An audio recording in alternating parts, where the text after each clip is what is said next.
মাত্র 2 মিনিটে এই ভরা ফলগুলোকে ঝরিয়ে নিতে পারেন এইভাবে। তো পুরো ভিডিওটি দেখতে থাকুন, তাহলে শিখতে পারবেন। চলে আসলাম আর একটা নতুন ভিডিও নিয়ে। আনার, বেদেনা, ডালিম, যে যেই নামে ডাকেন না কেন, ফল ঘুরে ফিরে এই একটাই। তো আজকে আমি কিভাবে এই আনারটা কাটবেন সেইটা দেখাবো। খুব সহজে কাটতে পারবেন। দেখতে থাকুন আমি কিভাবে কাটতেছি। দেখতেই পারছেন, আমরা যদি এলোপাতাড়ি কাটতে থাকি তাহলে দেখা যাচ্ছে যে অনেক সময় ভিতরে ফলগুলো কেটে যায়, ভিতরে জুসটা বের হয়ে চলে আসে। আর আপনি দেখতেই পারছেন আমি কিভাবে কাটছি, একটা ফলও নষ্ট হয়নি, আর এক ফোঁটা রসও বের হয়নি। পুরো ভিডিওটা দেখবেন, তাহলে আপনিও ঘরে এরকম সুন্দরভাবে কাটতে পারবেন।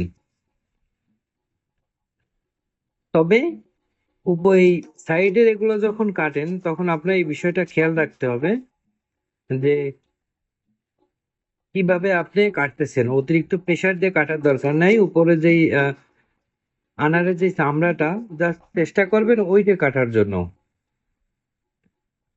আমি চতুর সাইড থেকে কেটে নিচ্ছি। এবার নরম হাতে আমি এগুলোকে একটু ছড়িয়ে দিচ্ছি। এই যে মাঝখানের ওইটাকে ওঠায় ফেলাই দেবেন, এবং ভিতরের যেই এই পর্দাগুলো আছে, সাদা সাদা যে পর্দাগুলো দেখতেছেন আপনি, এগুলো সুন্দরভাবে আলতো হাতে উঠাই ফেলতে হবে।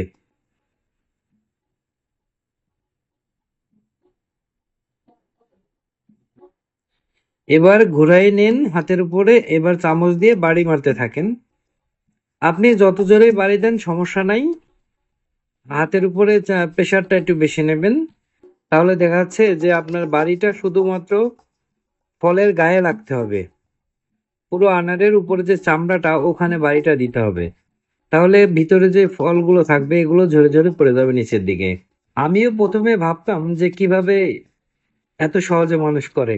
তা আমি একবার ট্রাই করলাম, তো দেখলাম যথেষ্ট সুন্দর হয়। তাই ভিডিওটা আপনাদের সামনে নিয়ে আসলাম। দেখেন, ভিতরে সবগুলা ফল বের হয়ে চলে আসছে। আর এখন যেগুলো লেগে আছে এগুলো হচ্ছে ভিতরে যে পর্দা, যে সাদা পর্দাটা থাকে, পর্দার ভিতরে আটকায় থাকা সেটা। এগুলা এই শুধু এই জিনিসগুলাই হাত দিয়ে খুলে দিতে হয়। তারপরে যদি আপনি ভালোভাবে যদি আনারের উপর থেকে বাড়ি দেন তাহলে ওগুলো পড়ে যাবে। এগুলো ভিতরে আটকে থাকার কারণ হচ্ছে যে মাঝখানে যেই শিরাটার উপরে ফলগুলো আটকায় থাকে, ওইটার চাপে ওখান থেকে বের হচ্ছে না। তো আমার ফল ছড়ানো কমপ্লিট। দেখেন, কয় মিনিট সময় লাগছে। খুব অল্প সময়ে আপনি এরকম ঝকঝকে চকচকে করে ফলগুলো বের করে নিতে পারবেন। একটা ফলও নষ্ট হবে না। আমার ভিডিওটা যদি ভালো লাগে তাহলে আমার ভিডিওতে একটা লাইক করতে পারেন।